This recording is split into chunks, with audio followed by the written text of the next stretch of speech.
Bonjour à toutes, bonjour à tous, bonjour Bourgeotin et Bourgetine. Nous voilà pour notre deuxième rendez-vous avec Gérald Durand.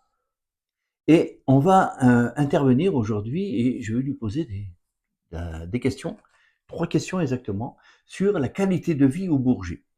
Donc si vous en êtes d'accord, je vais céder ma place à Gérald, il va me remplacer, je vais aller en face de lui et je vais lui poser ces belles questions. À tout de suite.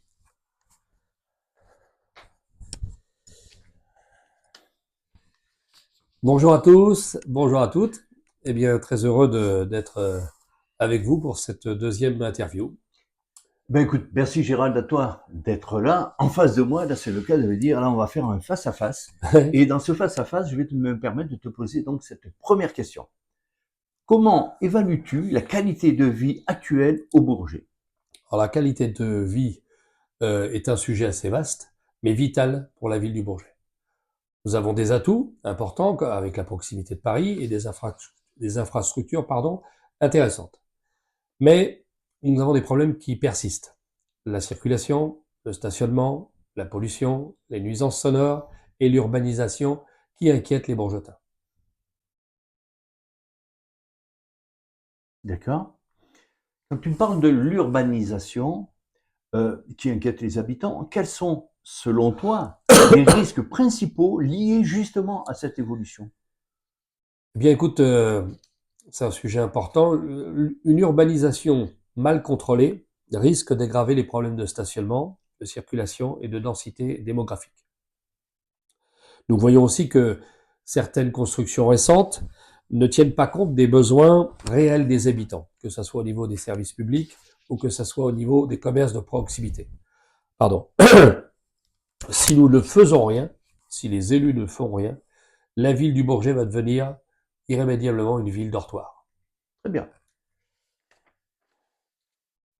Je vais me permettre maintenant de te poser la deuxième question et qui va loin. Parce que quels sont les projets que tu aimerais voir mettre en place pour améliorer justement le quotidien?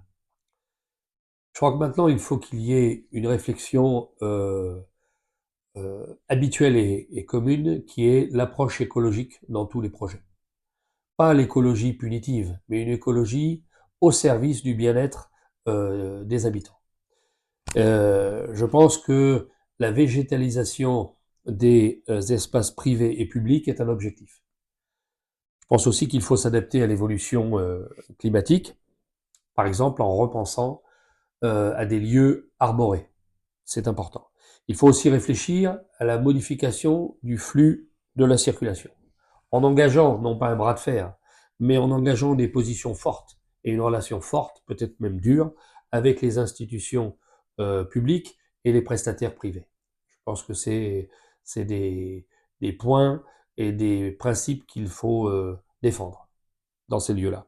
Il faut aussi travailler à la réduction des nuisances sonores, que ça soit ferroviaire, aérienne, auto, comment je pourrais dire, autoroutière, mais plus simplement et plus proche de nous, les fameuses souffleuses du matin qui nettoient les rues, elles sont, je crois, à 8, 8 Dans mon quartier, c'est 8 heures du matin. à 8 heures du matin. Ah bon, ben là, c'est voilà.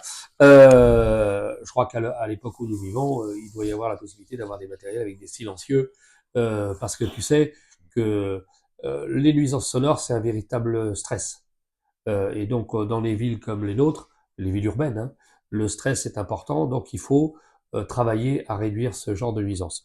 Et un dernier point, c'est favoriser une concertation plus directe avec les habitants pour qu'ils puissent influer réellement dans les futurs aménagements. Gérald, tu parles de concertation.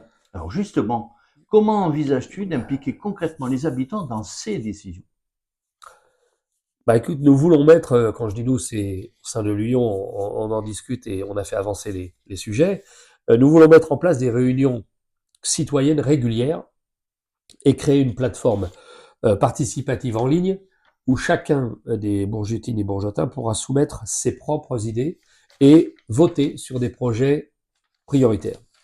L'implication des habitants est essentielle pour créer du lien. Il n'y a pas assez de projets fédérateurs, il n'y a rien qui fédère actuellement au Bourget.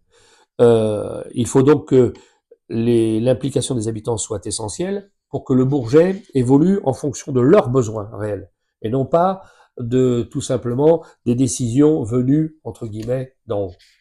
Très bien. Eh bien, écoute, Gérald, on va rentrer sur la troisième question. La troisième question est, quel modèle de ville souhaites-tu construire? C'est simple, ça rejoint un petit peu les deux. Donc, Ouais. quel modèle de ville souhaites-tu construire? Écoute, ma vision, c'est une ville plus équilibrée entre urbanisation et bien-être. Je crois que nous voulons avoir un modèle de ville participatif, écologique et dynamique. En quelque sorte, une belle ville, quoi. C'est clair. Donc, ton ambition est ambitieuse, Gérald.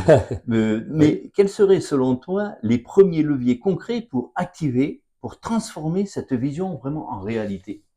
Bah déjà, j'ai envie de te répondre tout de suite. Il faut se donner les moyens de ses ambitions. Donc, moi, je suis pour se donner les moyens de ses ambitions et on peut, en tout état de cause, les atteindre.